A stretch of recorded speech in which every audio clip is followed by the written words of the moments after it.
Eliane. Já agradeço aqui, então, Eliane, por ter aceito o nosso convite, né, a disponibilidade de estar aqui hoje com a gente, compartilhando um pouco da sua experiência.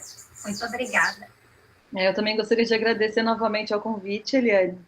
Eu tenho certeza que você foi legal, né? Até por conta da experiência que você tem com o ensino médio, ensino fundamental 2, essas questões das tecnologias, né? Então, eu acho que vai trazer uma perspectiva um pouco diferente para a nossa conversa. Eu vou apresentar a Eliane, então, e depois eu passar a palavra para ela. Ela é graduada em Letras Português e Inglês e Literaturas pela Universidade Paranaense. Ela é especialista em TESOL, Teaching English to Speakers of Other Languages. Também é mestre em Estudos da Linguagem pela Universidade Estadual de Londrina.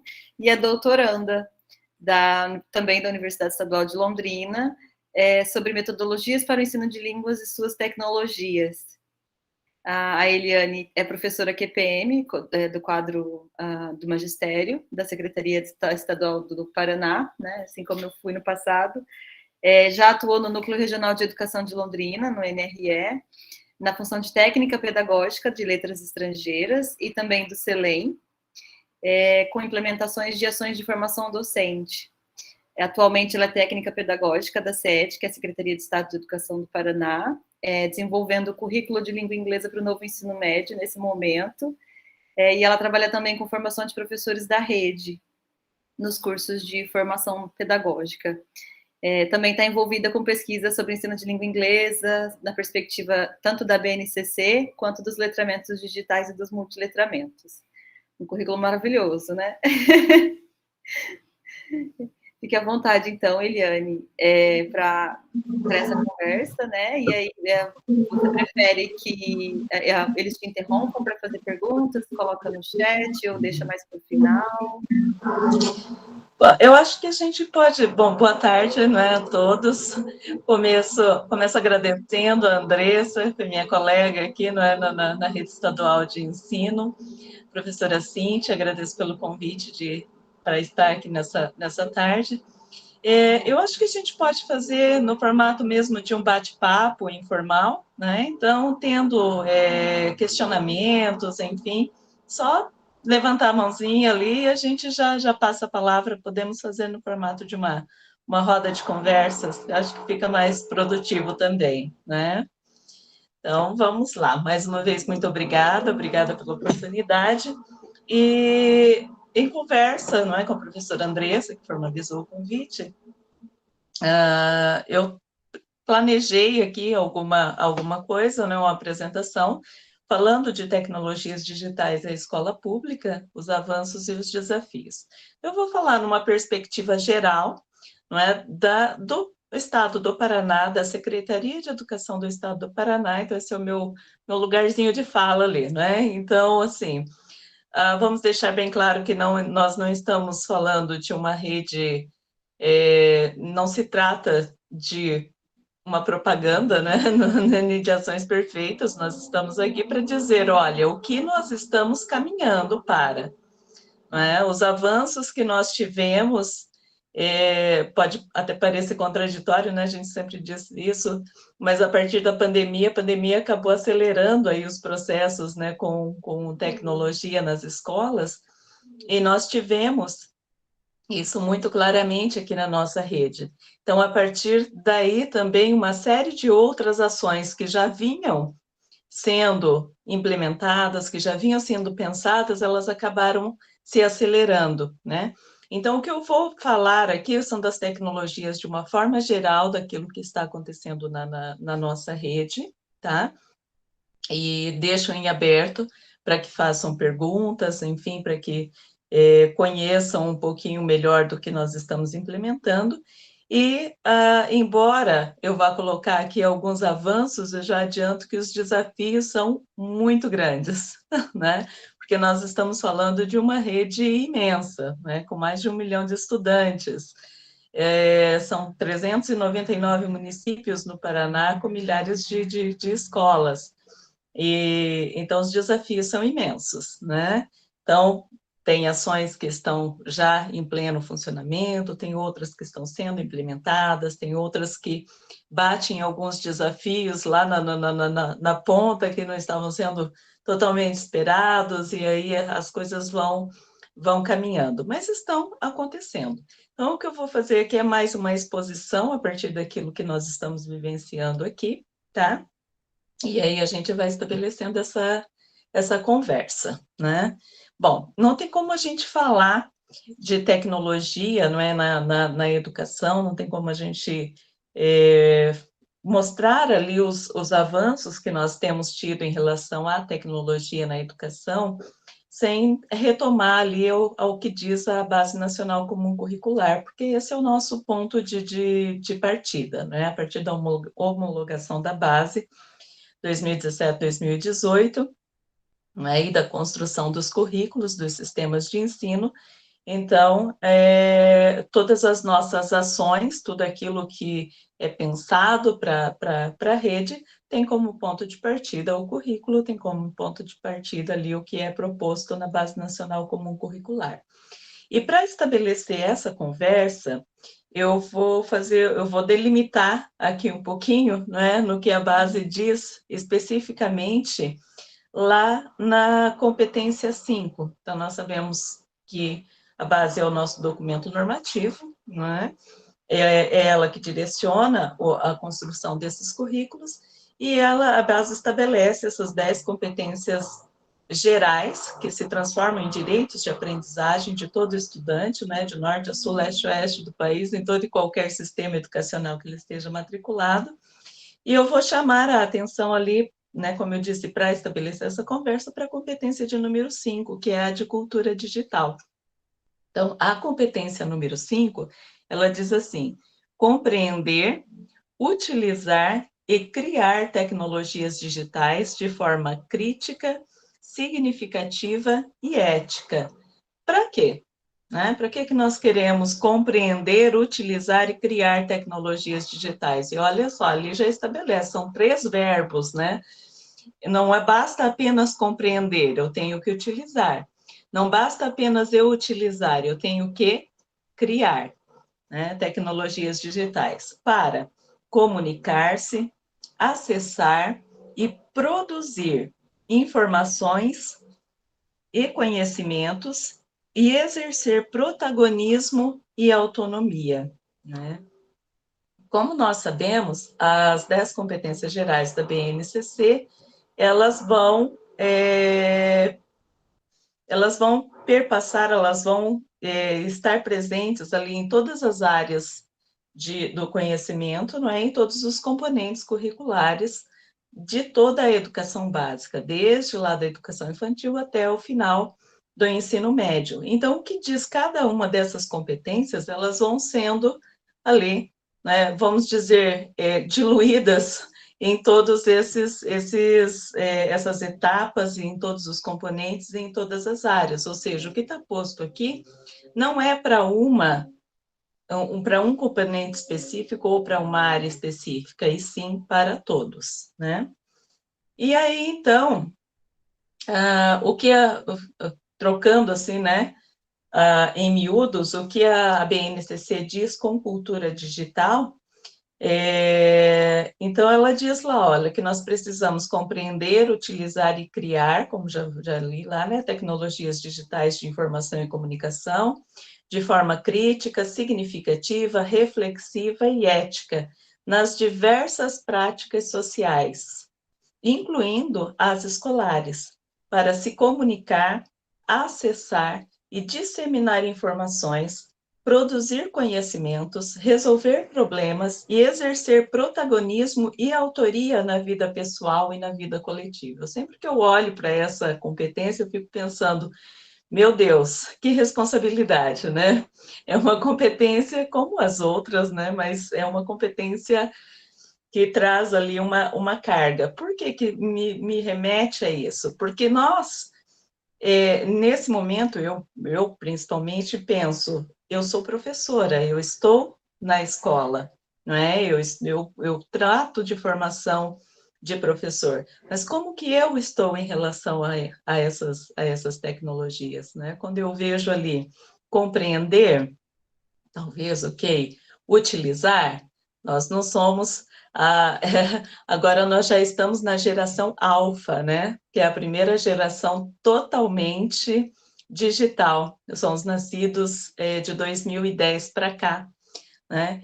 Então, nós estamos recebendo essa geração alfa na sala de aula que utilizam essas tecnologias digitais como se literalmente tivessem nascido fazendo isso, né?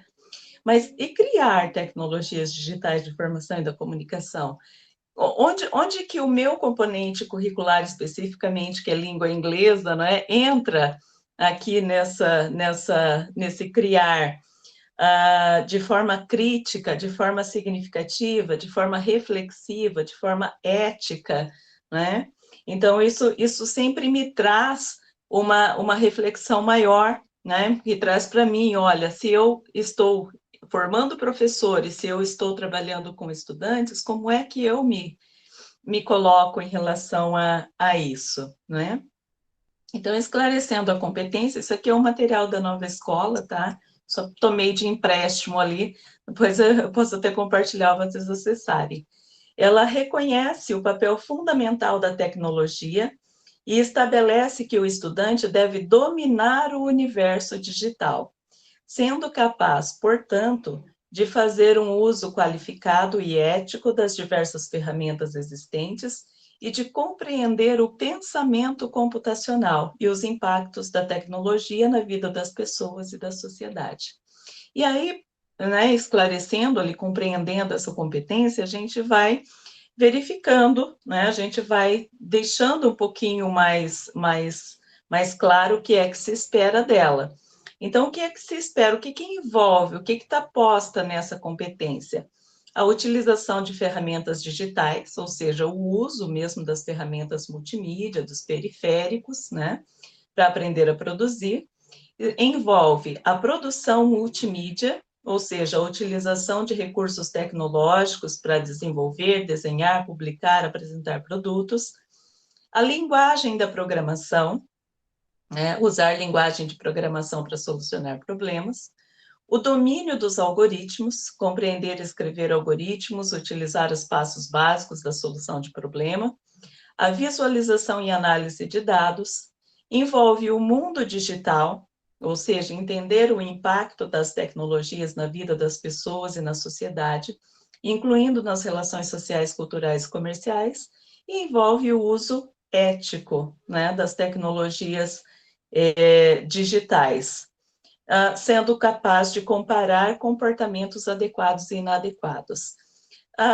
Então, quando a gente vai fazendo, talvez, esse fatiamento aí, não é, da competência, a gente consegue visualizar e entender um pouquinho melhor onde cada uma das áreas, onde cada um dos componentes, não é, vai se estabelecendo, né, dentro, o que é que cabe a cada um. E aí eu trouxe aqui duas imagens, né? Uma traz ali, não é, o pensamento computacional na educação. Então, o pensamento computacional tem sido considerado como um dos pilares fundamentais do intelecto humano, junto com a leitura, a escrita e a aritmética, visto que ele também é aplicado para descrever, explicar e modelar o universo e seus processos complexos. Então, quando nós falamos em pensamento educacional, ele envolve a cultura digital, a tecnologia digital e o pensamento computacional propriamente dito. A cultura digital, por sua vez, envolve letramento digital, cidadania digital, tecnologia e sociedade. E aí a gente já vai trazendo um pouquinho mais para a nossa área do conhecimento, né? A gente já vai ficando um pouco mais, consegue visualizar talvez ali um pouco mais a nossa responsabilidade ali enquanto professor, enquanto currículo, né? A tecnologia digital, então, envolve a representação de dados, o hardware, o software, a comunicação em redes, o pensamento computacional, o reconhecimento dos padrões, a decomposição, os algoritmos e a abstração. E a segunda imagem que traz ali a relação entre pensamento computacional e as outras áreas, né? Codificação, programação, computação, né? E o pensamento computacional, então, que trata de abstração em um nível mais alto da computação, envolve pensamento crítico, envolve colaboração, envolve todas as áreas do conhecimento, né? A criatividade e a capacidade de se expressar, né? Bom, tendo em vista, né, tudo o que envolve a cultura digital, tudo que envolve a competência e que vai aparecer lá quando nós olharmos para as competências e habilidades das áreas e dos componentes, né? Eu peguei ali a principal como referência, né? O que é que tem sido, né? Quais têm sido, então, as ações da Secretaria de Educação frente a isso? O primeiro passo foi lá, a construção dos documentos orientadores, né, a partir da BNCC. Então, nós sabemos que, a partir da homologação da BNCC, cada sistema de ensino construiu o seu documento orientador. Então, a gente vem nesse processo desde 2018, né? Então, nós passamos ali pelo processo de construção do referencial curricular do Paraná, que traz os princípios, os direitos e orientações. Então, o referencial curricular do Paraná, esse aqui, né, é para a educação infantil e para o ensino fundamental, foi o primeiro que foi construído, o ensino médio, né, foi construído um pouquinho depois, por conta da própria BNCC, do ensino médio, que foi homologada depois, né. Então, o primeiro referencial curricular, todo pautado pela BNCC, e lembrando que o referencial curricular do Paraná, ele, assim como dos outros estados, né, ele direciona o ensino e aprendizagem de todos os sistemas de ensino, independentemente de serem públicos ou privados, né.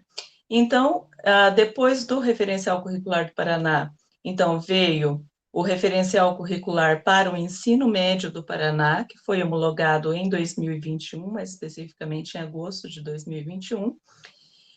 E esses documentos, eles deram origem, então, a outros documentos que aí são específicos da nossa rede estadual, que é o CREP, o Currículo da Rede Estadual Paranaense, né? Eu coloquei ali a imagenzinha do CREP de língua inglesa, e o Currículo para o Ensino Médio da Rede Estadual do Paraná, e o Caderno de Itinerários Formativos, esse é o de 2022, está saindo de 2023. Por que é importante a gente olhar para esses documentos? Para a gente entender de que forma a rede, né, está se organizando, de que forma a rede entende o trabalho lá a partir da BNCC, né? Então, eu vou chamar a atenção aqui especificamente para o caso do ensino médio, que é o que eu trabalho efetivamente, né? Então, e participei também da construção ali do currículo para o ensino médio da rede estadual do Paraná. Então, hoje nós temos um currículo do ensino médio, do ensino fundamental também, mas do ensino médio, é um currículo integrado, tá? E ele é composto por duas partes indissociáveis, que é a formação geral básica, né? A formação geral básica contempla, então, as aprendizagens essenciais postas pela BNCC, né?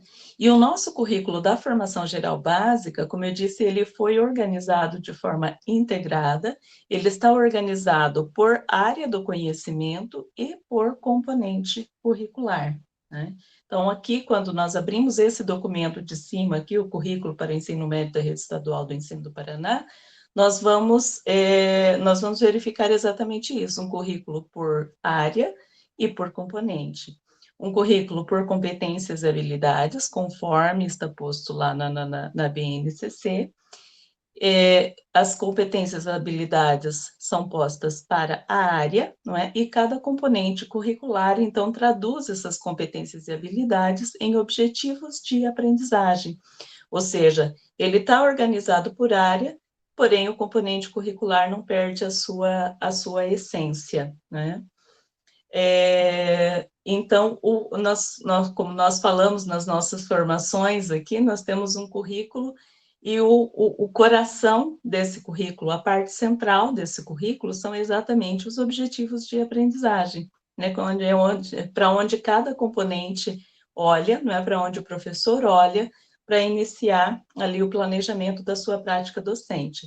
E isso tem sido trabalhado intensamente nas formações dos nossos professores, porque isso implica ali uma virada de chave que não é automática, né?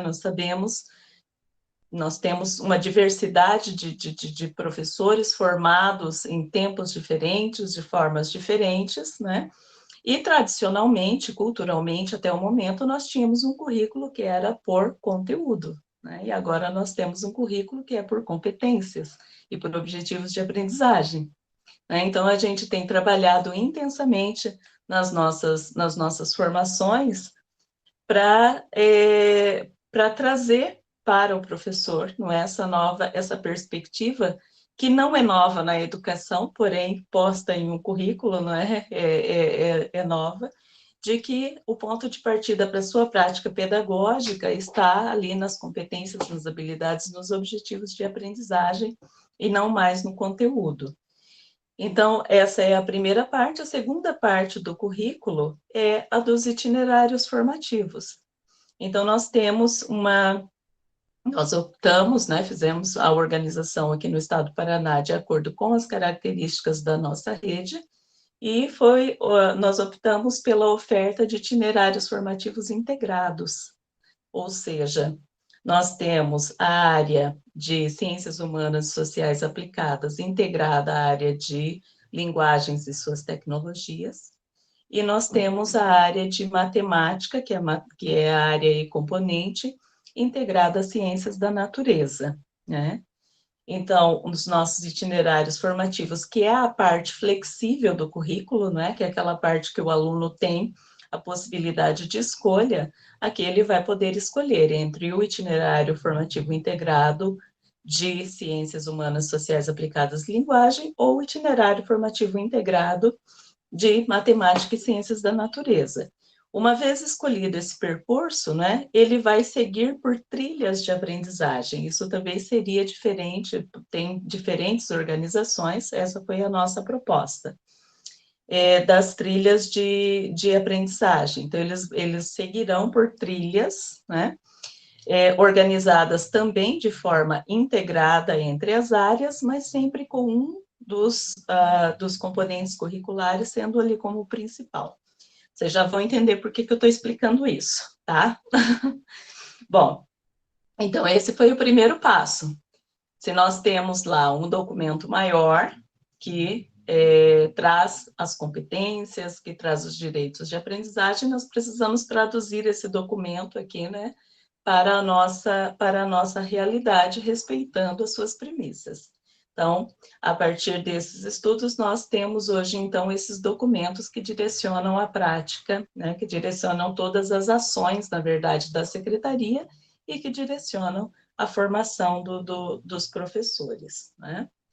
Bom, então, quais áreas contribuem para a aprendizagem do estudante, quando nós estamos falando da cultura digital, né? Na verdade, todas as áreas. Ela é uma competência grande, abrangente, não é? Mas que todas as áreas têm dá ali a sua contribuição, dá o seu palpite, vamos assim dizer, e no final nós temos, então, a competência posta, não é? Uma competência desenvolvida. Então, por que eu mostrei os documentos? Porque quando nós olhamos para esses documentos, não é? Nós vamos encontrar mais ou menos o que está posto aqui. Então, quando nós olhamos lá para o currículo, nós vamos ver que na área de linguagens e suas tecnologias, a tecnologia pode ser utilizada em artes, né? Como ferramenta para elaborar trabalhos artísticos, em vídeos, em plataformas digitais, em língua portuguesa, em língua inglesa, não é? Nós podemos, aí eu brinco que nós somos privilegiados, né, Andressa? Porque aí o céu é o limite, né? A gente tem muita possibilidade de fazer muita coisa. Mas o trabalho, então, com produção multimídia, né, para que a gente possa aplicar o conhecimento adquirido, produção de podcast, nós trabalhamos com os gêneros textuais digitais, né? E aí a gente pode ter uma infinidade, e principalmente algo que, se vocês olharem ali para o nosso currículo, abrirem, vocês vão perceber muito claramente, que aparece em todas as áreas, mas na área de linguagem muito claramente, porque nós trabalhamos com a linguagem, não é? São as questões ali referentes à curadoria, né? Então, a curadoria de conteúdos, a gente trabalha muito, trazer muito para reflexão, né?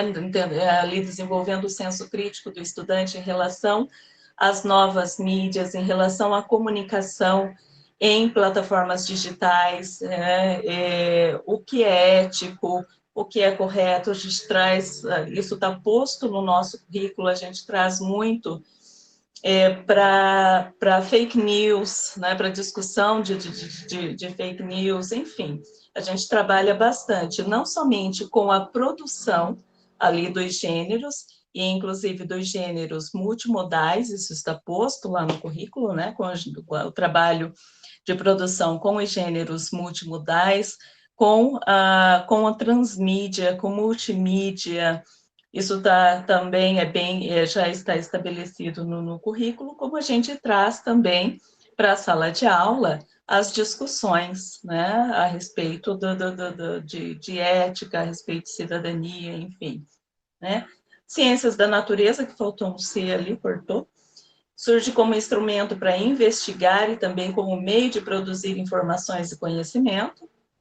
A contribuição da matemática relaciona-se ao pensamento computacional, ou a capacidade de se entender a lógica da programação, de como funcionam os algoritmos, né? Ciências humanas colabora com o entendimento e o debate sobre o mundo digital.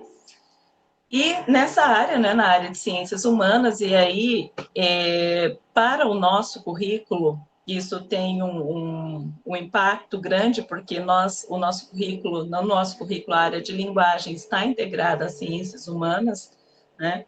Então, é nessa área que entram as discussões sobre os impactos da tecnologia no ser humano, na sociedade, e como ela influencia comportamentos, provoca conflitos, modifica e cria culturas.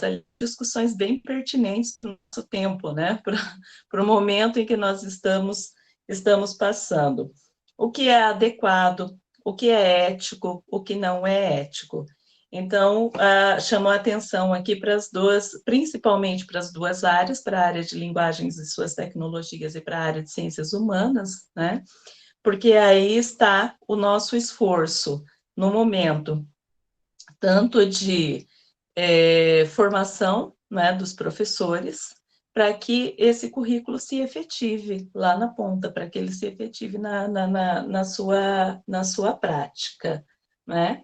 Mas não basta, né, que a gente formar, a gente sabe que a efetivação de um currículo, ela não é somente posta pelos professores, ela depende também de outras questões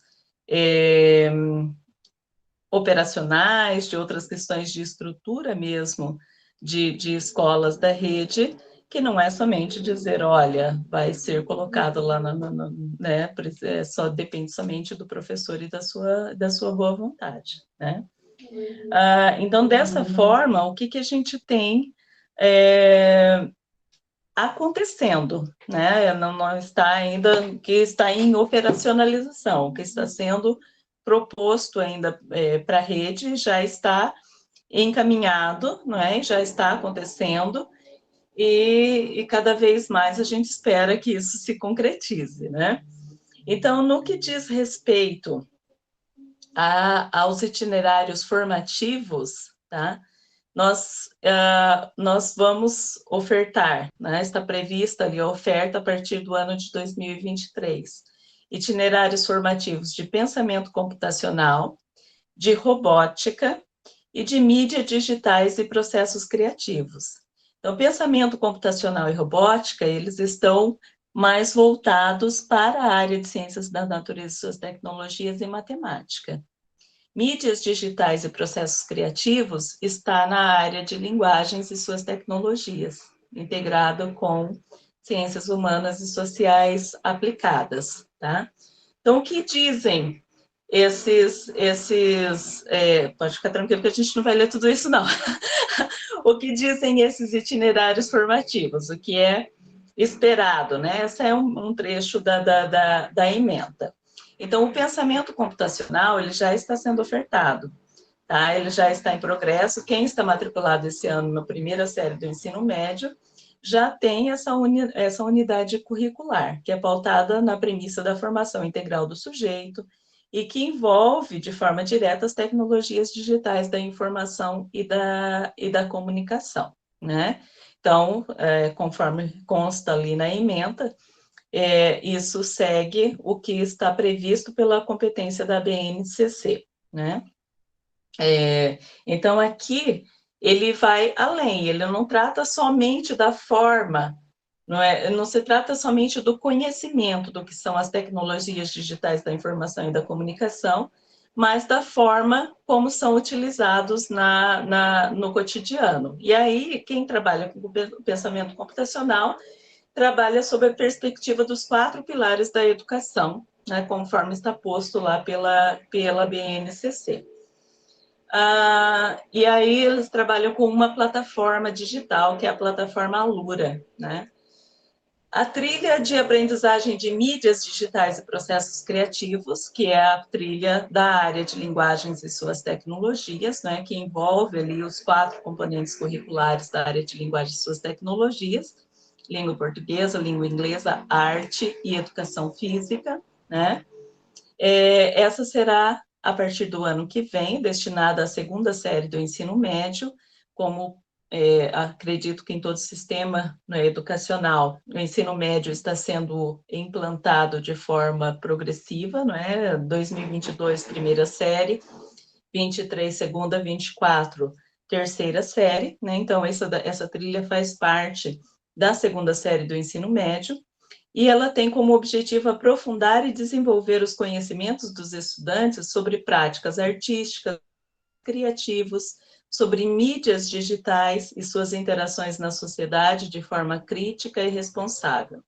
Então, vai partir ali de análise de obras, de produções audiovisuais, vai partir de textos, não é, para buscar despertar a sensibilidade, a percepção e promover reflexões éticas e o senso estético dos estudantes, né? E o principal aqui é a compreensão de como as diferentes linguagens se articulam nas relações entre arte, mídia, mercado, consumo, sem limitar o que se produz a um único meio e formato, né? Então, a ideia é que se proporcione vivências, né, que eles realmente produzam durante os estudos, né, dessa trilha de aprendizagem, e, enfim, né, ali que se desenvolva realmente o protagonismo juvenil.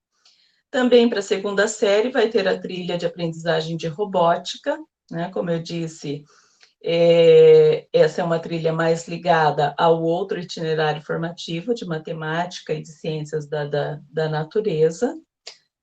E, para que isso aconteça lá na ponta, as escolas estão sendo equipadas, não é? A plataforma Alura, Andressa? Eu fiquei curiosa para ver como que ela é. Só que eu não tenho acesso, né? Somente os técnicos que têm o acesso. Tá. E aí depois os professores vão ter acesso a ela. Sim, os professores que trabalham com pensamento computacional têm acesso à plataforma, eles trabalham, na verdade, basicamente com a plataforma, né? E tem toda daí a assessoria do pessoal da Alura para essa plataforma. Entendi. Né? Bom, então, como as escolas estão sendo preparadas, tá, para o trabalho, não é? Porque lembrando lá que a competência diz que não é somente o uso, né, mas também a criação, né, das tecnologias. Então, as escolas estão sendo equipadas com com o chamado Kit Educatron. O que é o Kit Educatron? É esse aqui, lá no cantinho, lá, estão vendo uma TV, né? A professora, por coincidência, essa imagem é de uma aula de inglês, né? E ela está lá, então, usando o kit Educatron. É uma tela, né, uma TV de LED, acredito que de 42 polegadas, e acoplada a ela tem o teclado, tem acesso à internet, todos os Educatrons estão ligados à internet, banda larga, né? Ela é um computador ali acoplado a ela. Então, ela fica nesse pedestal e ela o professor consegue mover ali dentro da sala de aula para o ângulo que for melhor, né? Então, hoje, todas as escolas já receberam, tem algumas que talvez não estejam montadas ainda, e até por algumas questões técnicas, né? Porque tem alguns locais ainda que tem a questão da internet para ser resolvida. Por exemplo, lembrando que a rede do Paraná é uma rede bastante diversa, acredito que nisso não difira muito ali do Rio de Janeiro, né? Mas é uma rede que nós atendemos as diversidades. Por exemplo, temos escola quilombola, escola ribeirinha, escola indígena, escola do campo, a educação de jovens e adultos, né? E cada uma dessas tem uma especificidade. Então, nós temos, por exemplo, algumas que não é possível ter internet de banda larga, então tem que se pensar em uma outra possibilidade. Então, hoje, todas as escolas estão equipadas com Educatron, um em cada sala de aula, tá? Então, todas as salas de aula estão equipadas com internet banda larga e com a tela, tá? E aí, como eu disse, estão em todas as salas de aula, os professores de todos os componentes curriculares, de todas as áreas, podem utilizar, devem utilizar, enfim, esse kit. Os kits de robótica. Os kits de robótica, todas as escolas que trabalharão com a trilha de robótica no ano que vem receberão, aliás, acho que já receberam o kit de robótica, mas o kit de robótica, que eu vou mostrar aqui também, ele faz parte do EduTech, que são essas aulas de programação. As aulas de programação começaram o ano passado, com pandemia, e tem, assim, milhares de estudantes matriculados, né? As aulas são online, mas tem o professor de apoio, e aí eles recebem os kits, que são os kits aqui do Arduino, né? Para que eles montem, né? Eles façam as práticas, né? Montem ali os robozinhos. A gente fez uma formação em Curitiba, tem umas 2 semanas, e foi muito interessante, foi a primeira vez que eu vi pessoalmente os kits funcionando, né? Então, eles montaram lá os vários robozinhos com os kits do Arduino. Então, as escolas já receberam e estão recebendo os kits, né?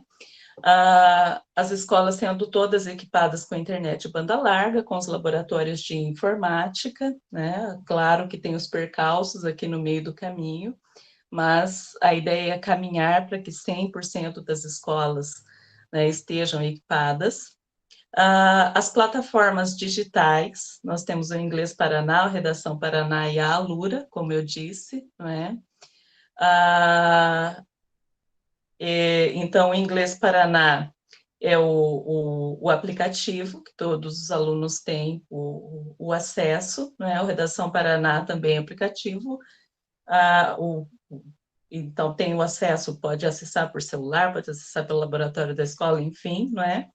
E a Alura, como eu disse, que é do EduTech, né?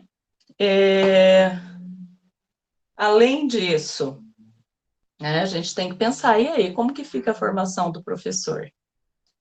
Porque como que a rede estadual tem lidado com isso, né? Porque nós temos muitos professores capacitados, sim, para trabalhar com os kits de robótica, para trabalhar com as plataformas e tá.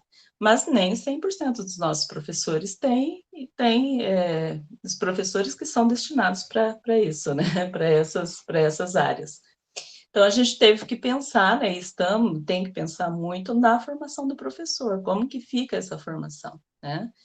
Então, algo que surgiu também no auge da pandemia e que cresceu e que é bastante positivo, né, é o programa chamado Professor Formador do governo do estado.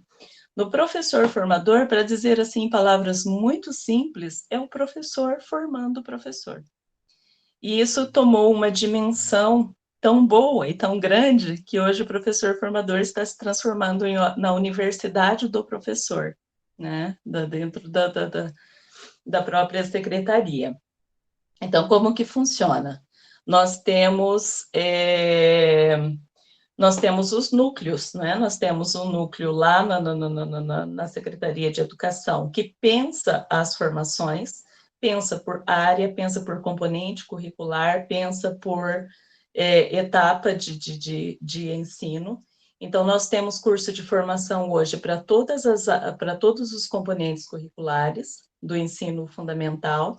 Nós temos para todas as áreas do conhecimento do ensino médio, nós temos para educação especial, pedagogo formador, enfim, ele cobre todas as questões pedagógicas ali. Então, lá na secretaria, nós temos um grupo que pensa essas formações, né? Nós repassamos essas formações para a equipe do Núcleo Regional de Educação e para os professores formadores. Quem são os professores formadores? São professores da própria rede estadual de ensino, que participam de um processo seletivo interno, né? Então, passam a ser professores formadores.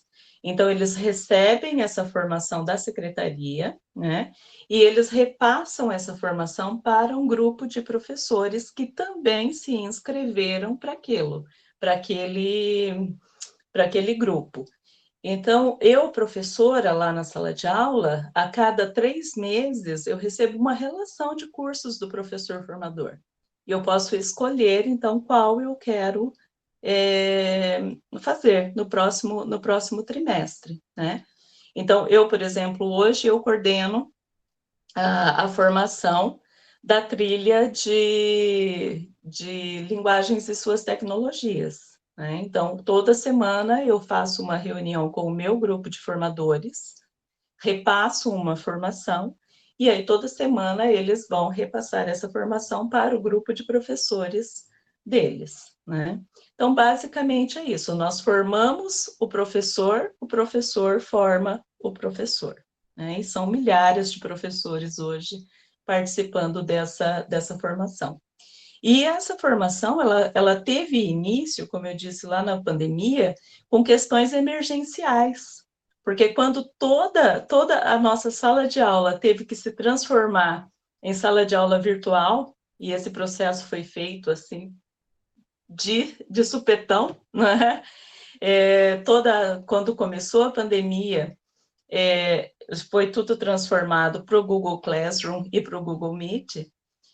Então surgiram as questões. Nós tínhamos professores que não estavam preparados para esse momento. Então, qual era a solução? Nós formarmos esse professor, né? Então, o professor formador teve início por aí. E depois veio o EduTech, né? Quem é o professor? Olha, nós não temos professor suficiente, temos muitos, mas não suficiente para atender toda a rede, com pensamento computacional, com robótica. Vamos formar esse professor, né? Então, esse professor tem toda a formação ali através do professor formador. O ano que vem começa a trilha de robótica, começa a trilha de mídias digitais, né? Trilha de comunicação, de oratória. Quem são os professores que vão trabalhar? Então, esse ano nós já fazemos as formações para esses professores, né?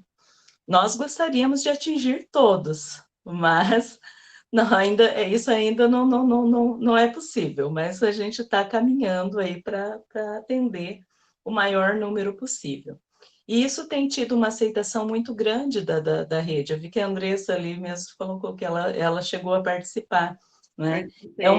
É uma aceitação muito grande, é uma coisa muito interessante, porque é o professor formando o professor.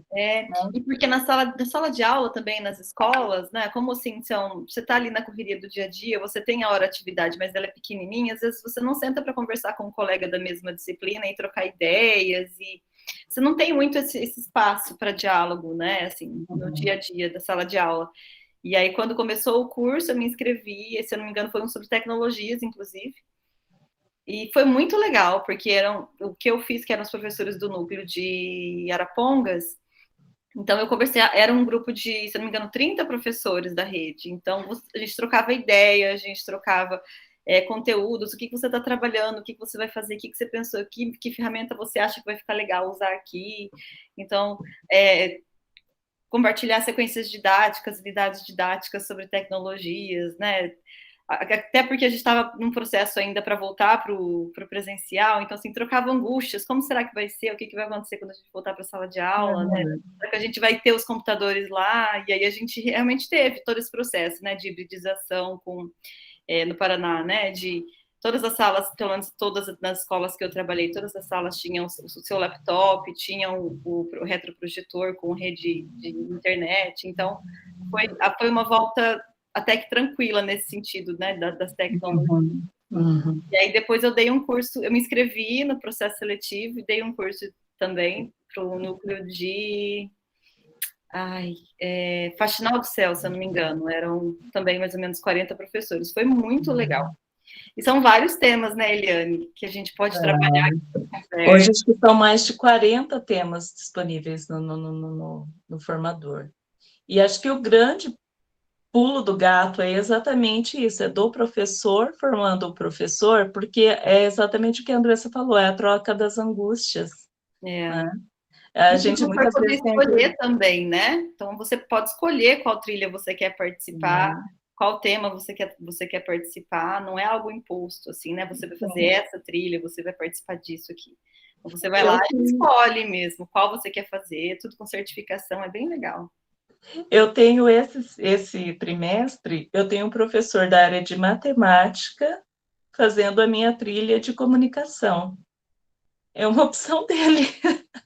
Eu não sei se ele pretende dar aula com essa trilha, e nem ele poderia também, né? Mas, enfim, é a opção dele. Eu acho que foi mais por crescimento pessoal ali do que, né? Então, ele pode optar.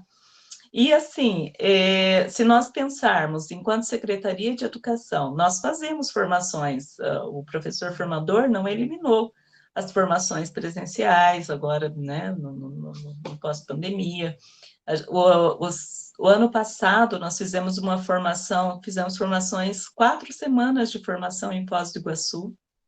4 semanas deu 8 turmas, porque a cada semana nós formávamos duas turmas. Nós formamos mais de 2.000 professores que passaram por lá, né, sobre o novo ensino médio. Para a gente, né, para nós que estávamos envolvidos e que organizamos, isso foi uma coisa hercúlea, foi enorme, né? Mas se você olhar no total, foram 2.000 professores. Então, com o professor formador, nós conseguimos uma abrangência muito grande. Nós temos milhares de professores fazendo o professor formador, né?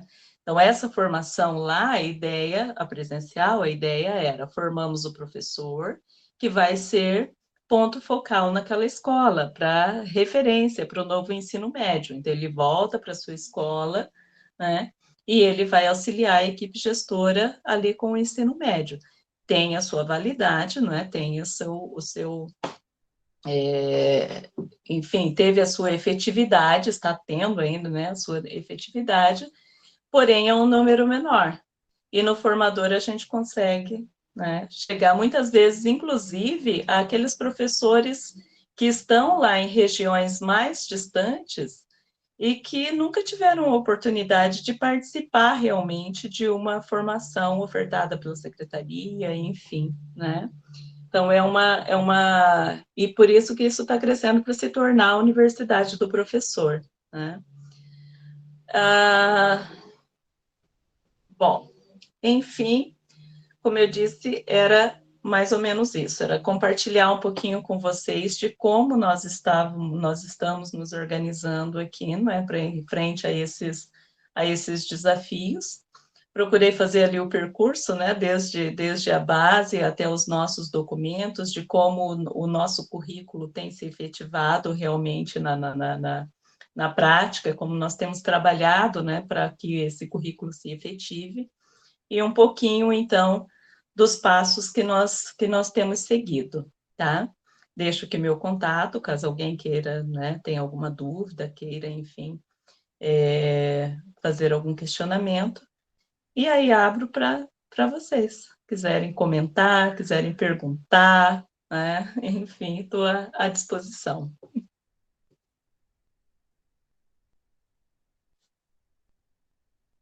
Eu vi que tinha vários comentários ali no chat, né? Não consegui ler todos. Deixa eu voltar aqui neles. A Andressa disponibilizou ali o link, ok.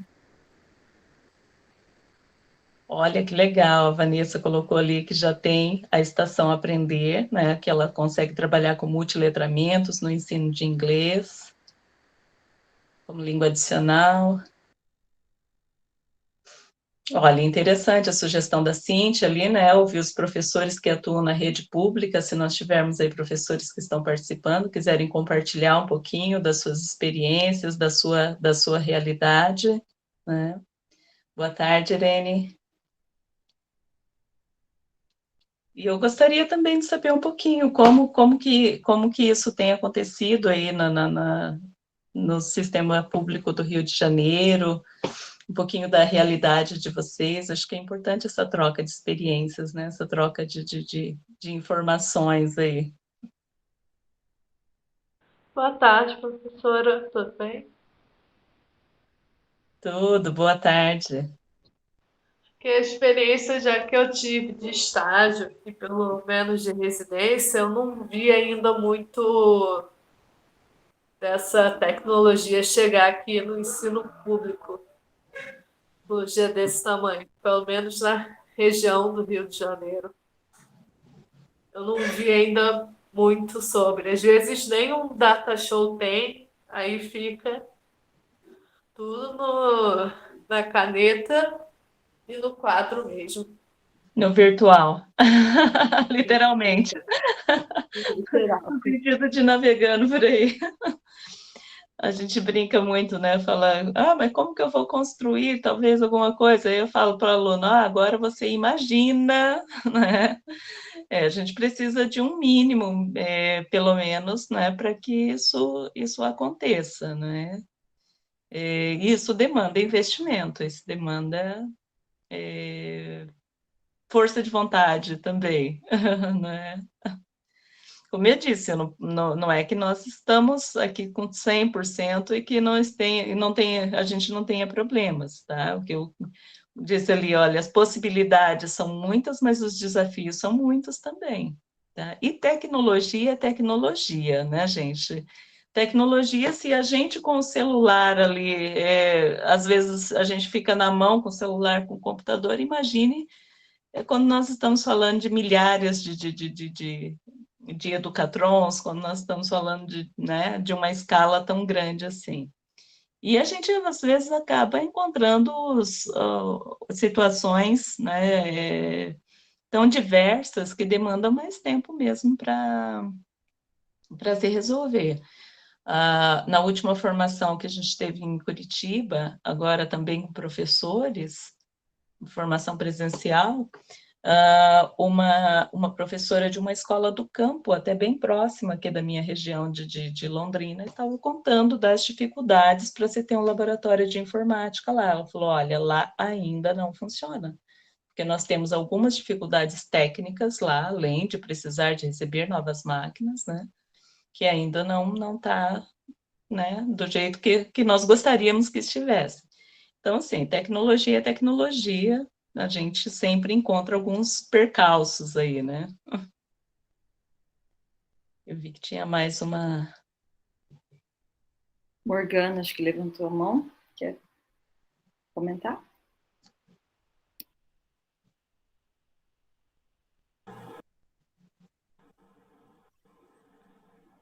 Bem, então acho que eu posso comentar, né?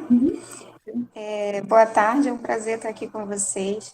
Eu sou professora de inglês da rede pública e privada aqui no Rio, e eu fico muito feliz em poder dizer que na minha escola, que, assim, passei por duas gestões completamente diferentes, né? E desde que a nova gestora assumiu, ela investiu em toda essa parte de estrutura pedagógica, e assim, nós temos o ensino médio com foco em empreendedorismo, e eu praticamente inaugurei a Estação Empreender, é novinha, tem 2 meses que está em uso. Eu inaugurei com um projeto do itinerário formativo, um projeto chamado Identidade Self, e envolvi os alunos do ensino médio integral, e a estação está funcionando com internet única, né, exclusiva para aquilo. É como você disse, tem vezes que mesmo assim, a minha região é periférica, é Baixada Fluminense, Nova Iguaçu, então, assim, tem vezes que a internet, mesmo sendo exclusiva para aquilo, não funciona. E aí a gente tem um plano B em alguma coisa analógica mesmo para trabalhar com os alunos. Mas a Estação Empreender tem 20 Chromebooks conectados à internet, projetor, televisão, temos teclados, nós estamos trabalhando com música também, projetos envolvendo música e ensino. E está funcionando muito bem, e exatamente o que a Cíntia falou, né? Interesse, política e interesse de quem tá ali na gestão da escola, porque os alunos estão super entusiasmados, a gente está trabalhando pesquisa em múltiplas fontes, multiletramento, a gente está trabalhando as habilidades, então eles já conseguem reconhecer fonte segura, fonte não segura, o que é um site confiável, o que não é. E tem sido uma experiência muito gratificante, assim, para mim, tendo atuado em momentos completamente diferentes na rede pública. Esse tem sido um momento, para mim, que a gente chama em inglês de o turning point, né? Tem sido um turning point, ver os alunos engajados nesses projetos. Olha, que legal, muito bom saber, né?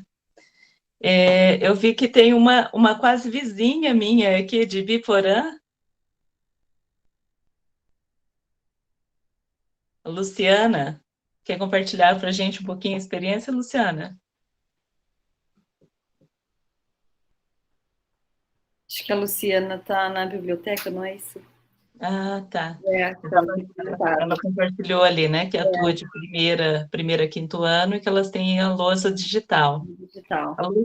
A lousa digital até chegou a ser enviada para as escolas estaduais uns anos aí atrás, mas acho que não pegou muito, né, Andressa? Você estava na rede nessa... Tava na rede. Eu acho que o problema maior é que tinha né? uma para a escola, né?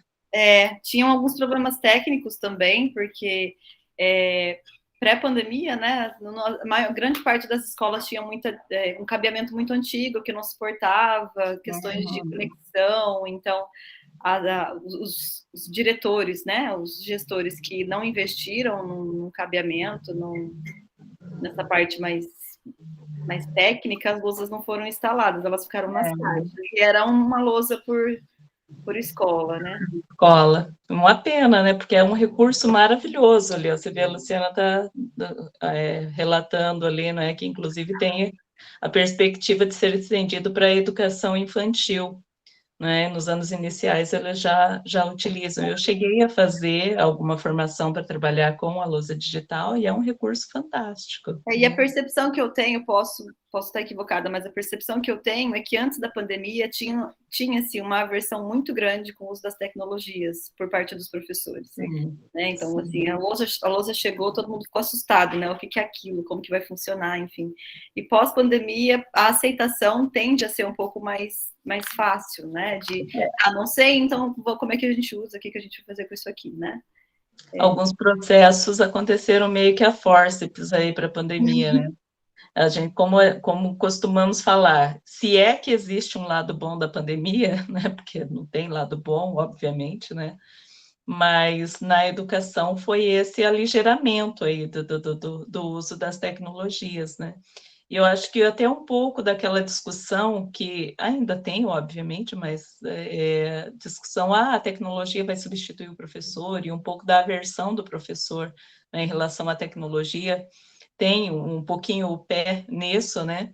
Eu acho que até isso acabou desmistificando muito, né? Que percebeu que, olha, o professor não é substituível pela tecnologia, porque a tecnologia sem a mediação do professor também, a tecnologia pela tecnologia não vai resolver os problemas da educação, não é nenhuma salvadora da pátria. Então, o papel do professor enquanto mediador continua ali, né, sendo essencial. Mais alguém gostaria de comentar, de Eu ia compartilhar? comentar, mas é que meu microfone parou de funcionar, eu tive que sair e entrar de novo. Porque teve o relato da Júlia falando da questão das escolas no Rio de Janeiro, mas eu também fiquei muito feliz com o relato da Vanessa, que está vivendo isso e parece que está funcionando, né? Infelizmente, assim, a minha experiência também em estágio e dentro de escola pública estadual no Rio de Janeiro é muito triste, e não só em relação às tecnologias, né? O mesmo currículo novo que você explicou sobre os itinerários, os professores estão muito perdidos em relação a isso. Então, parece que é todo um currículo que está desamarrado assim, na cabeça dos professores, eles estão sem uma formação sólida, estão muito perdidos. A minha professora do estágio sempre desabafa muito nesse sentido, e sem equipamento nenhum. Assim, a escola que eu estou agora, que é uma central aqui em Niterói, né, o Liceu, ainda tem uma sala de vídeo, enfim, rude, bem rude, mas ainda tem. Mas eu trabalhei em outra que a escola estava em curto, assim, a fiação toda em curto, mas tinha a sala maker, que parece que é onde vai rolar essas questões mais tecnológicas, né? Eu já estava montando, e também eu achava curioso isso, os profissionais eles não acreditavam no potencial das crianças de usar aquele espaço. Então falava, vai destruir. Estava a sala maker pronta e falava, não vamos deixar entrar não, que vai destruir. E ficou uma estátua ali parado. Até agora não vi usar a sala maker nem no liceu, nem nessa antiga escola que eu trabalhava. Isso é bastante comum, né? Assim, do adulto lidando com tecnologia, né? Porque a criança ela já está com o dedinho e vai. Esses dias eu fui, uma amiga chegou com a filhinha de 6 meses no colo, foi levar a primeira vez para a gente conhecer. E eu brincando com a menininha, né? E peguei o meu celular e fui mostrar para ela a foto do meu gato. Do jeito que eu peguei o celular e eu cheguei perto dela, no mesmo instante ela já fez isso, ela passou o dedinho na tela. Ela tem 6 meses, né? Então, essa coisa do não vamos, não, deixa lá porque vai destruir, do medo, ela é comum do adulto em relação à tecnologia. A gente ouviu essa mesma fala anos atrás em relação à biblioteca, né? Em relação aos livros. Não, vai destruir os livros. Aí os livros ficam lá, lindos, perfeitos, e sem uso, né? E aí, isso são assim, são coisas que a gente, né, leva tempo para serem rompidos, né? E formação do professor, eu digo que a formação nunca é suficiente, ela precisa ser ali constante o tempo todo, não é? Olha aí os projetos do projeto CA, né? Que não chegaram a sair da caixa. Então, assim, e principalmente para o trabalho na perspectiva da BNCC, eu pesquiso especificamente isso, né? Graças a Deus, daqui a um mês eu defendo tese falando especificamente sobre isso, do ensino de língua inglesa na perspectiva da BNCC. Então, assim, não é um caminho que vai acontecer de uma hora para outra. Eu não desprogramo o meu professor ali que estava acostumado a trabalhar em uma perspectiva, que foi formado para essa perspectiva, e de repente eu falo para ele, não, agora você vai trabalhar com inglês como língua franca, né? Agora você vai trabalhar com multiletramentos, você vai trabalhar com... E assim vai. Então, assim, a gente eu considero que nós estamos, não é, no pontapé inicial de formação. E a outra questão é do novo ensino médio, né, para o trabalho no fundamental também, mas no trabalho com um currículo por competências e habilidades, essa coisa do professor trabalhar por conteúdo é muito forte.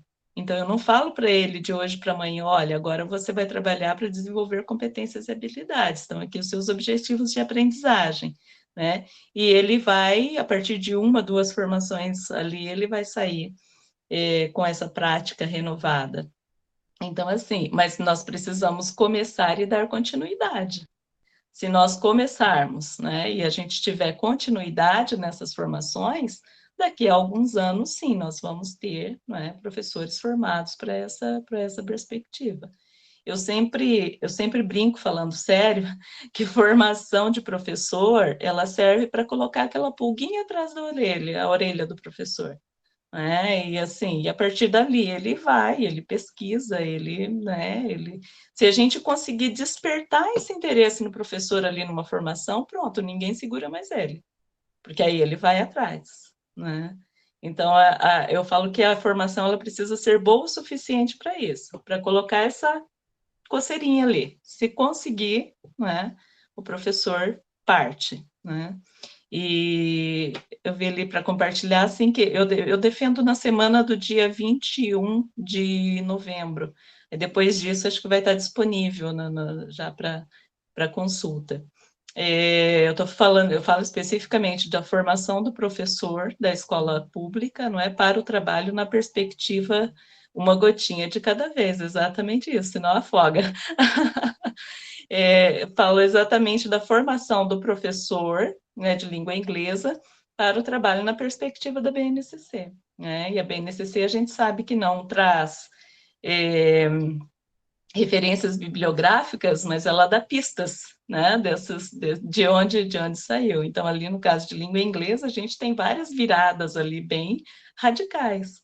Né, do inglês como língua estrangeira para o inglês como língua franca é uma delas, né, do currículo por competências e habilidades é outra, e assim a gente vai. Então, eu traço ali no meu trabalho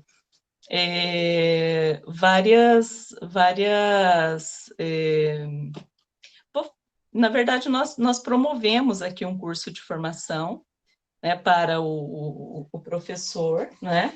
E nós fomos traçando várias dimensões do ensino na perspectiva da BNCC, né, que minimamente deveria contemplar, uma formação para o professor deveria contemplar. Né? E aí nós trabalhamos dentro dessas perspectivas e aí eu faço análise desses resultados. Né? É interessante depois ali de publicado, né? Se quiserem dar uma olhadinha. Não é porque é meu, não, mas vale a pena. Não, e na verdade o trabalho não é meu, ele é um trabalho conjunto. Ele é um trabalho conjunto com os professores aqui da UEL que aceitaram o desafio junto comigo de fazer uma formação que foi inédita na rede, porque nós não tínhamos essa formação específica para questões metodológicas, mesmo ali na perspectiva da BNCC. Então, o mérito não é meu, o mérito é de todo o grupo que aceitou.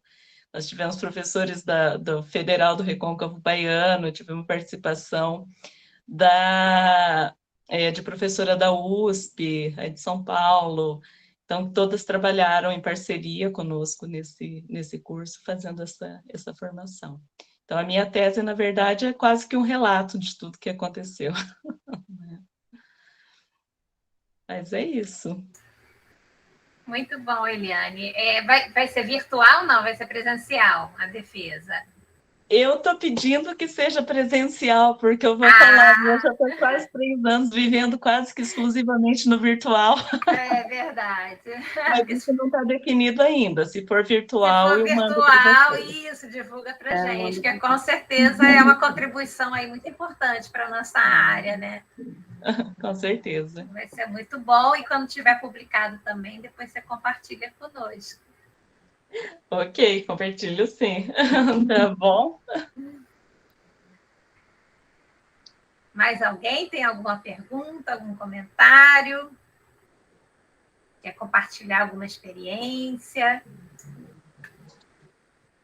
Estou colocando aqui de novo o link para vocês da lista de presença e também é o nosso formulário de avaliação das atividades que a gente realiza no Lab Línguas. Peço que vocês preencham para depois também a gente poder emitir os certificados.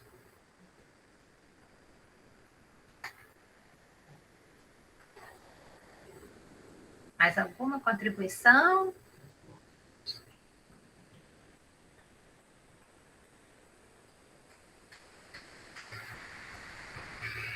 Eu vou voltar só num ponto que você falou, e eu vi que algumas pessoas concordaram, e eu concordo contigo, Eliane, essa questão da pandemia, né? Até a Luciana colocou, né, que o lado bom da pandemia é essa conscientização, né, de investir na educação.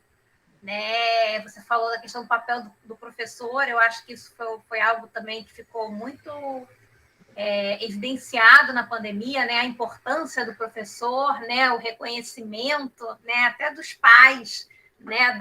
Da importância do trabalho do professor, né? E essa maior aproximação, acho que foi até o Léo que falou também sobre isso na nosso último ciclo de palestras, sobre uma maior aproximação dos professores com a tecnologia. Então, professores que tinham uma certa resistência, né, e acabaram sendo forçados a usar a tecnologia, eu acho que, de alguma maneira, eles foram tocados, né, e agora eles estão mais interessados, né, estão usando mais a tecnologia, pelo menos é uma impressão minha, né, pretendo realizar uma pesquisa em breve, né, sobre isso.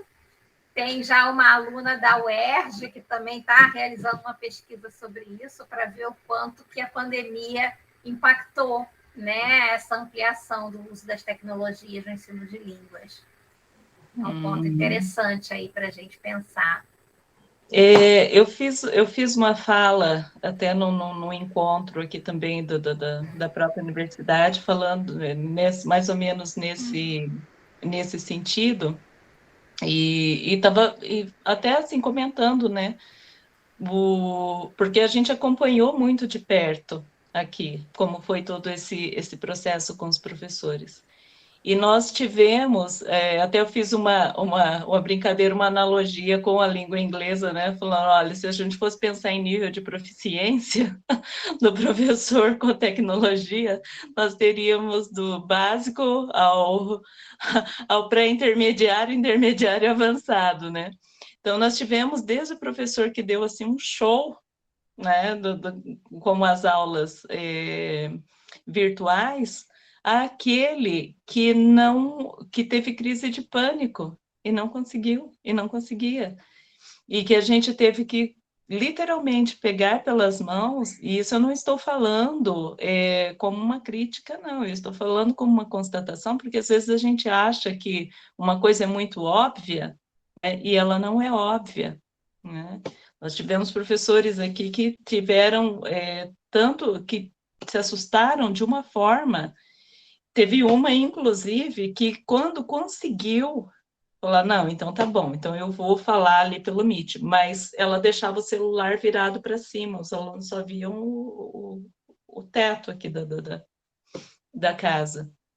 E, assim, vários que entraram em pânico, realmente, né, com isso. Então, uma pesquisa nesse sentido, eu acho que é importante, porque ela seria, inclusive, balizadora mesmo para se ofertar cursos de formação. Como eu disse, o professor formador surgiu nesse contexto, no contexto de professores que nunca tinham usado o Classroom, embora o Classroom fosse uma ferramenta que vinha sendo divulgada para a rede desde 2012, e que não sabia. E quantos problemas nós tivemos, e que o professor formador formou uma verdadeira rede de apoio, e que aos poucos foi dissipando tudo isso, né?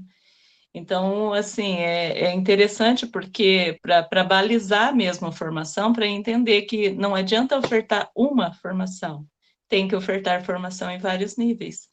E não adianta pensar, olha, não, mas o que nos diz respeito à tecnologia para a gente é a tecnologia, não é o uso pedagógico da tecnologia, não, mas nós temos ainda aquele que não tem o uso técnico mesmo ali, né, o manuseio mesmo da máquina, né?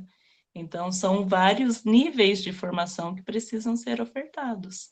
Eu literalmente tive que fazer formação para uma escola aqui da nossa região, com um grupo de 5 professores que eles não sabiam acessar o e-mail, para eles acessarem o @escola. Em compensação, tivemos outros professores que no mesmo que dava aula com uma mesa digital e fazendo cálculos e não sei o quê, que davam um show, né? Então, assim, pensar a formação do professor também não é fácil, né? E precisa ser pensado de diferentes formas. Tem uma mãozinha levantada ali. Eu ia te perguntar justamente sobre isso. Vocês ofereceram, então, os encontros síncronos durante a pandemia, as aulas síncronas pelo Meet, e como foi essa experiência? Porque é o que eu ia falar na escola que eu atuei ajudando, né, apoiando os professores também, e era complicado para ajudá-los a fazer um formulário do Google, por exemplo. Eu tive que formatar todas as provas em formulário, porque os professores, alguns mal conseguiam enviar a questão, ou me enviavam de uma forma que eu tinha que jogar no Google, transformar documento para pegar a imagem. Aí eu queria saber um pouquinho como foi essa experiência com o síncrono, né, durante a pandemia. Como eu disse, nós tivemos de tudo, tá? Mas essas questões aí com o formulário foi um show, foi um baile, porque deu muito problema, né? E só que assim foram se resolvendo, nós fomos construindo o caminho e caminhando sobre esse caminho, tá? E aí também tem diversas, assim, tem pessoas e pessoas, né? Tem aquele que aprende muito rapidamente, que assiste a um tutorialzinho lá do YouTube que já sai se virando, né? Aquele que não tem medo de tentar. Por outro lado, eu tenho aquele que tem o medo de tentar, aquele que fala, não, deixa aí fechadinho, porque senão vai destruir tudo, né? Então, nós tivemos todos os tipos de dificuldades que você imaginar, nós tivemos, tá? Tivemos, como eu disse, desde um grupo de professores que não sabia, nunca tinha acessado, a gente falava para eles, acessa com o @escola, ele não sabia do que se tratava, e até a gente entender que era porque ele nunca tinha acessado o e-mail dele, @escola, e ele não sabia nem como chegar até ele, né? Quer dizer, a coisa era muito anterior à própria Meet, aos próprios formulários, né? Como aqueles que já se prontificavam e ajudavam o outro. O que foi muito legal nesse processo foi a disponibilidade de todos aqueles que já tinham um pouco mais de familiaridade em cooperar e ajudar. E isso foi um processo muito bacana, sabe? Foi muito colaborativo mesmo, porque todo mundo se disponibilizava. Às vezes as questões nem chegavam até a gente. Eu estava no núcleo aqui nessa época. Às vezes não chegavam nem até a gente, porque sempre um ali da escola se organizava e aí descobriu que fazer Meet era mais fácil porque não precisava de deslocamento, né? Aí já fazia, organizava uma Meet, ia fazendo com todo mundo e já ia se organizando, né? Então, eu acho que o mais bonito e o mais, assim, o melhor de tudo isso foi exatamente ver o quanto a colaboração, né, é importante, né? Eu confesso que eu aprendi a mexer com formulários do Google nessa época. Eu até fazia um ou outro formulário, mas eu não sabia que tinha tanta coisinha ali para fazer, né? Porque aí tinha atribuir nota, tinha atribuir data, né, para entrega. Aí você pode fazer diferentes tipos de resposta aberta, múltipla escolha, isso e aquilo. Eu confesso que quando me deparei com tudo aquilo, eu falei, meu Deus, eu não sei nada, né? Então eu aprendi nessa época também, né? E tem uma professora aqui, que já é bem senhorinha, assim, essa foi a que mais assim, me chamou a atenção, porque essa entrou em pânico realmente e né? Foi bem um processo bem sofrido, assim, né? Para ela se engajar e começar a fazer, né? Mas, enfim, eu acho que o saldo disso tudo ainda é positivo no que diz respeito à tecnologia, né? É exatamente isso, Vanessa. Todos nós aprendemos no sufoco. Ok? Até mesmo porque, mesmo nós, né, que já estávamos acostumados com a tecnologia, né, a Vanessa, ela fez um curso comigo, uma pós-graduação em ensino de línguas e tecnologias digitais. Nem me lembro, né, Vanessa? Deve ter sido lá por 2015, 2014, né? Foi em 2011 a 2013. Nossa! Aí atualmente, eu estou fazendo outra agora na UFMG, em ensino, linguagem e tecnologias. Ah, que coisa boa! Então, a gente já tinha, assim, né, bastante tecnologia, a gente já trabalhava bastante, mas a gente nunca precisou trabalhar da forma como a gente trabalhou, né, remoto. A gente trabalhava com educação à distância, a gente trabalhava com educação online, educação híbrida, mas o presencial estava muito presente, né? E, de repente, a gente precisou, de uma hora para outra, ser totalmente, né, virtual. E isso foi novo para todo mundo, até para quem já pesquisava, trabalhava na área, como eu, né? Foi realmente um desafio para todo mundo. E é interessante a gente pensar assim, o fato, não é, das nossas salas de aula terem se transformado virtuais, assim, da forma tão abrupta como foi, não é?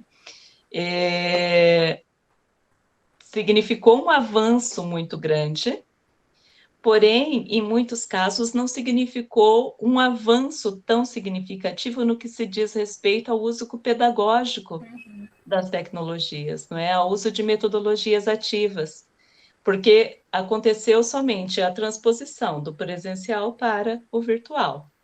Isso é uma crítica? Não, é uma constatação. O primeiro passo foi dado. Então, daqui para, né, o uso pedagógico das tecnologias, a tecnologia realmente para transformação, né, as metodologias, o uso de metodologias ativas em sala de aula, o protagonismo do estudante, o professor como mediador de processos de ensino de aprendizagem, né, isso tudo. Eu acho que a partir desse primeiro movimento, não é, a gente está um pouco mais próximo de seguir em frente, né? Existe ainda, percebo bastante assim, fala de docentes, existe ainda bastante uma confusão ali entre o que é metodologia ativa e o que são instrumentos, né, tecnológicos, né? Então, assim, o primeiro passo é muito importante e eu tenho assim esperança de que ele não vai se perder, né? Porque a gente retomou para o presencial, existe uma tendência da gente, né, voltar àquilo, né, a rotina de antes. Então, como eu disse, as pesquisas aí, pensar a formação do professor é muito importante para que isso não se perca, né? E para que a gente consiga dar sequência a partir daí. Exatamente. Aí é um dos objetivos aí do Lab Línguas, né? O que a gente está trabalhando, tanto nessa formação inicial quanto continuada, né? Dos professores, para a gente poder alavancar, né? Usar esse momento que foi difícil para todo mundo, para a gente realmente conseguir alguma transformação, né? Tirar alguma coisa boa. Tirar algo bom do caos. Exatamente. Mais alguém quer trazer alguma experiência, algum comentário, alguma pergunta?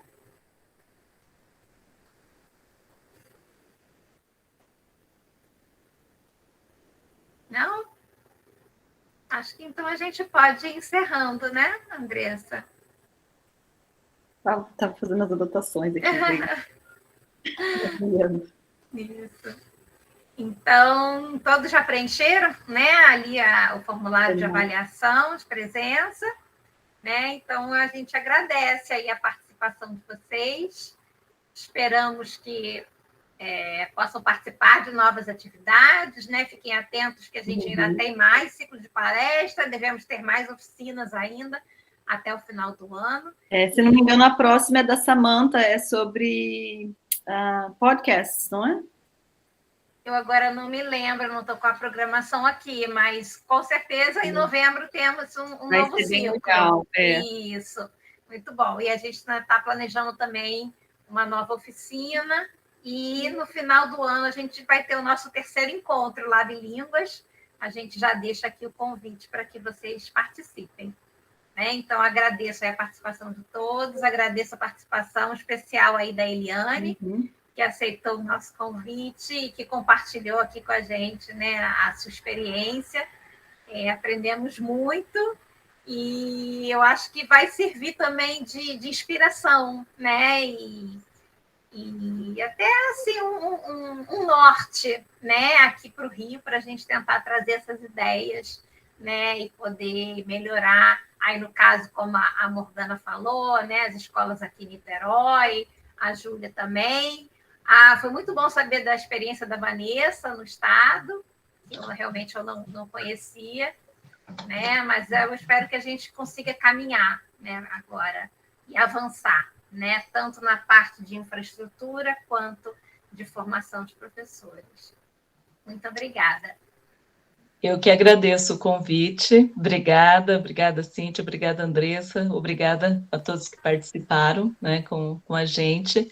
E, mais uma vez, me coloco à disposição para qualquer, né, enfim, qualquer dúvida, questionamento que possam saber. Nós também posso divulgar para vocês aí ações de formação que nós tivemos por aqui, tá? Legal, me manda esse caminho para o pessoal. Com certeza, né? E que bom, é sempre bom a gente conhecer outras realidades, né? Conhecer o que está acontecendo para além do nosso mundinho aqui. Então, fica o convite para continuarmos a parceria. Precisando, estou aqui. Ótimo. Obrigada. Vai ser muito bom. E já desejo logo uma boa defesa para você, que corra tudo bem. Obrigada. E que em breve você compartilhe a sua pesquisa conosco. Obrigada. Tá bom? Obrigada. Tchau, tchau, gente. Muito obrigada. Obrigada. Parar aqui de gravar.